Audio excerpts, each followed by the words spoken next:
The art of acknowledgement అనే సిరీస్లో భాగంగా యాజ్ సోషల్ యానిమల్స్ మనం అనేక కాంటెక్స్లో పనిచేస్తాం కాబట్టి ఉంటాం కాబట్టి మన వర్క్ ప్లేసెస్లో ఎలా బిహేవ్ చేయాలి, జనరల్గా సొసైటీలో ఎలా బిహేవ్ చేయాలి, ఏం చేస్తే బాగుంటుంది చూస్తున్నాం.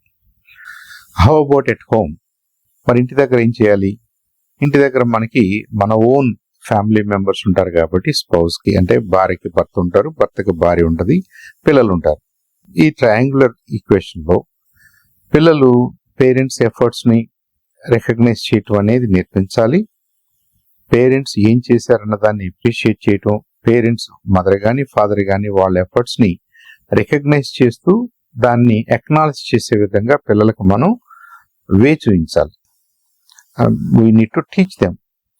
At the same time spouses మధ్య కూడా భర్త ఎఫర్ట్ ఏంటి అనేది భార్య గమనించాలి, భార్య ఎఫర్ట్స్ ఏంటి అనేది భర్త గమనించాలి. From time to time acknowledge చేయాలి. And this is the reason why most of the couples get separated. ఎందుకు? ల్యాక్ ఆఫ్ ఎక్నాలజ్మెంట్ వల్ల, not because they have no resources to survive. Resources ఉన్నాయి, అన్నీ ఉన్నాయి, బట్ ల్యాక్ ఆఫ్ ఈ acknowledgement ఏమవుతుందంటే they both become invisible. ఒకళ్ళంటే ఒకళ్ళకి పరస్పర గౌరవం అనే దానికంటే కూడా పరస్పరం అవర్షన్ అండ్ సస్పిషన్ స్టార్ట్ అవుద్ది. Because they don't share anything but their own individual way of doing things. And భర్త ఏం చేస్తున్నాడు అనేది భార్య ఎక్నాలజ్ చేయట్లేదు, భార్య ఏం చేస్తుంది అనేది భర్త ఎక్నాలజ్ చేయట్లేదు. So each one is invisible to the other.